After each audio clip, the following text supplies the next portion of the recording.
یہ ایک لفظ توجہ میری طرف رہے، مشہور ہے کہ ہم ہر زیارت میں یہ لفظ پڑھتے ہیں، اور قرآن کی کئی آیتیں اس لفظ میں چھپی ہوئی ہیں کہ جب ہم معصوم کی زیارت کو جاتے ہیں تو کہتے ہیں اشہد انک قد اقمت الصلاۃ وآتیت الزکاۃ، مولا میں گواہی دیتا ہوں کہ آپ نے نماز کو قائم کیا۔ یہ نہیں کہ نماز پڑھی، قرآن کی ایک بھی آیت نہیں ہے جہاں لفظ ہو اقرأ صلاۃ، نماز پڑھو، نہیں، اقیم الصلاۃ، نماز کو قائم کرو۔ ارے پڑھی تو نماز ابن سعد نے، حسین نے قائم کی۔ پڑھنے والے اور ہیں، قائم کرنے والے اور ہیں۔ قیام الصلاۃ، ایک ایسی نماز پڑھو تا قیامت دنیا حسین کی نماز کو یاد رکھے۔ ایسا سجدہ دو، ہر سجدہ دینے والا جب سجدہ دے تو حسین کے سجدے کے سامنے شرما جائے۔ ایسا سجدہ، اسے کہتے ہیں قیام الصلاۃ۔ اشہد انک قد اقمت الصلاۃ، آج تک سب کو پتا ہے حسین نماز کو قائم کیا۔ دوسرا جملہ وآتیت الزکاۃ، تیسرا جملہ وامرت بالمعروف، چوتھا جملہ ونہیت عن المنکر۔ ترجمہ کروں، نماز کو قائم کیا، زکوٰۃ کو دیا، امر بالمعروف کیا، نہی عن المنکر کیا۔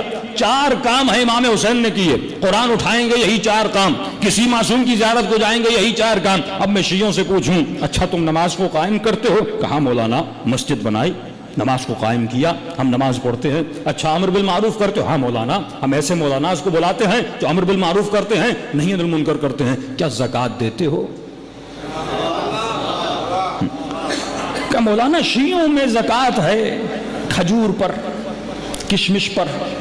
مجھے سمجھ نہیں آتی، جس زکوٰۃ کو قرآن اتنا ذکر کرے کیا اس زکوٰۃ سے مراد یہی 9 اقلام ہے؟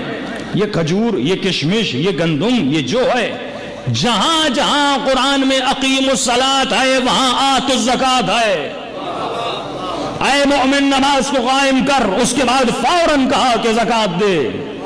جب ذکر ولایت علی ابن ابی طالب ہوتا ہے تو آواز آتی ہے کہ اللہ تمہارا ولی ہے، رسول تمہارا ولی ہے، اور وہ تمہارا ولی ہے جو حالت رکوع میں زکوٰۃ دیتا ہوا نظر آئے۔ کبھی سوچا کہ ولایت کا تعارف اگر کروایا جا رہا ہے تو زکوٰۃ سے کروایا جا رہا ہے؟ قرآن میں اتنی آیتیں خمس کی نہیں ہیں جتنی زکوٰۃ کی ہیں، اور آج تک شیعہ جوان کو پتا نہیں کہ زکوٰۃ کا مطلب کیا ہے۔ وہ یہ سمجھے کہ زکوٰۃ کا مطلب یہی 9 اقلام ہے، وہ زکوٰۃ کا مطلب ہے کہ گندم دو اور کشمش دو۔ اب سارے زمیندار تو ہیں نہیں، اور زمیندار بھی ہیں تو کشمش تو ہے نہیں، زیادہ سے زیادہ گندم۔ اور کتنے مومنین ہوں گے آپ میں سے جو زمیندار ہیں؟ پورے مجمع میں شاید 8-10 لوگ ہوں جو زمینداری کرتے ہوں۔ تو پھر قرآن میں زکوٰۃ کا اتنا ذکر کیوں ہے کہ امام کا تعارف زکوٰۃ سے، ولایت کا تعارف زکوٰۃ سے، نماز کے بعد زکوٰۃ؟ علماء فرماتے ہیں یہاں زکوٰۃ سے مراد وہ زکوٰۃ نہیں جو تو سمجھ رہا ہے، وہ زکوٰۃ کا جز ہے جو گندم سے نکالی جاتی ہے، وہ زکوٰۃ کا جز ہے جو کشمش سے اور کھجور سے نکالتے ہو۔ یہاں زکوٰۃ سے مراد خیرات ہے۔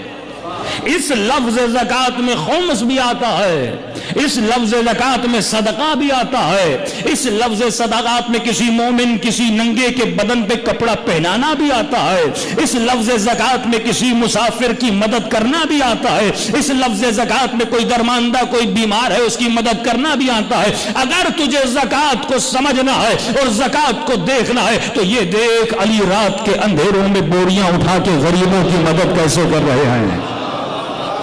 یہ زکوٰۃ ہے کہ اقیم الصلاۃ، نماز کو قائم کر کے علی گھر جاتے تھے اور اسی رات کے اندھیرے میں بوریاں اٹھاتے تھے اور غریبوں کی مدد کرتے تھے، کہ ہر امام کے لیے ملتا ہے۔ جب غسل کر دیا جاتا تھا اور سوال کیا جاتا تھا مولا آپ کے بابا کی پیٹھ پر یہ کالے نشان کیسے ہیں؟ آواز آتی تھی غریبوں کے لیے جو بوریاں اٹھا کر جاتے ہیں یہ بوریوں کے نشان ہیں۔ چھٹے امام کے لیے ملتا ہے، ارے روزہ رکھا 3 دن کے روزے دار ہے لیکن غریب دروازے پہ